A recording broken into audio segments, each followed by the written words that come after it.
मी novel Salve, क्रांतिकारी विचार news YouTube चॅनलमध्ये आपल्या सर्वांचं हार्दिक स्वागत आहे।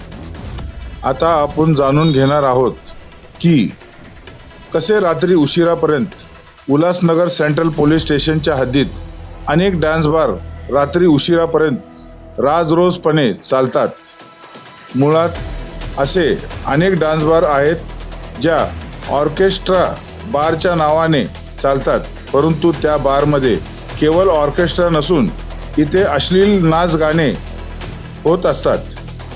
गेल्या विधानसभा अधिवेशनात या डान्स बारच्या विषयावर फारच गोंधळ झाला होता। त्यावर मुख्यमंत्री देवेंद्र फडणवीस यांनी विरोधकांना आश्वासन दिले होते की कायद्याचे पालन न करणारे व रात्री उशिरापर्यंत चालणारे डान्स बारवर कारवाई करून त्यांना नियंत्रणात आणले जाईल, परंतु तसे कुठेच होताना दिसून येत नाही। सूत्रानुसार अशी माहिती मिळाली आहे की उल्हासनगर कॅम्प नंबर 3 च्या परिसरात रात्री उशिरापर्यंत चालणाऱ्या एका डान्स बार मध्ये सोमवारी रात्री उशिरा मोठा राडा झाला होता व त्या गोष्टीची तक्रार देण्यासाठी त्या डान्स बारचे संचालकने बारबालासहित रात्री 2:30-3 वाजता सेंट्रल पोलीस स्टेशन गाठून तक्रार देण्यासाठी आला।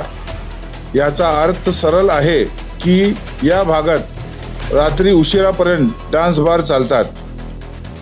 असेही निदर्शनास आले आहे की डान्स बार संचालकाने पोलीस स्टेशनमध्ये मोठा आदर सद्भाव केला जातो, परंतु सर्वसामान्य नागरिकांना पोलीस स्टेशनमध्ये तुच्छ समजला जातो।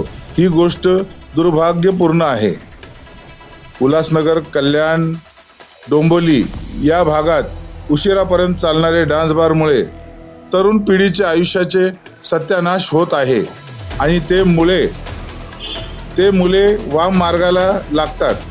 अशा प्रकारे वरील शहरांमध्ये बरेचसे ठिकाणी अनधिकृतरित्या अनेक प्रकारच्या गैरधंदे चालू आहेत।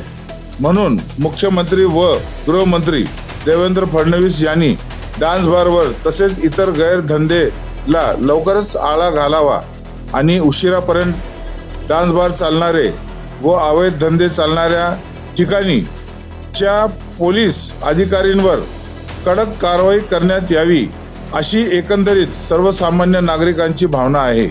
धन्यवाद।